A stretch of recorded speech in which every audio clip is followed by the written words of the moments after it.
এই সংকীর্তনে গৌর নিতাই নাচিয়া বেড়ায়, সংকীর্তনে গৌর নিতাই নাচিয়া বেড়ায়, সংকীর্তনে গৌর নিতাই নাচিয়া বেড়ায়, সংকীর্তনে গৌর নিতাই নাচিয়া বেড়ায়। এই তোরা নাম নিবি ছুটে ছুটে আয়, এই তোরা নাম নিবি ছুটে ছুটে আয়। কারা নেবেন? সবাই নেবেন তো? মন ঠিক আছে তো? দেখুন এই যে আসনটা বসেছে না, এটা কিন্তু যাত্রার আসন নয়। এই আসনে একজন বসে কি ধর্মের রাজা পরীক্ষিত মহারাজ, মাত্র 7 দিনের জন্য।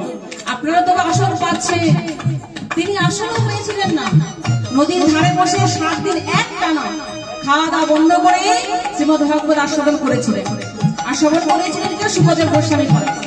তাহলে ভাবুন, আমরা তো আসনে পেয়েছি, উনি কিন্তু আসনও পান না।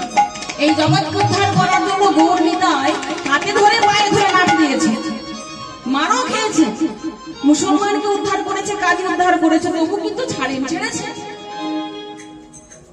ছেড়েছে জগাই মাথায় মেরে মাথা পাঠিয়ে দিল, তবু কিন্তু নাম গেয়েই গেল। তবু ডেকে ডেকে বলছে, ওরে কে কে তোরা নাম নিবি ছুটে ছুটে আয়, কে কে তোরা নাম নিবি ছুটে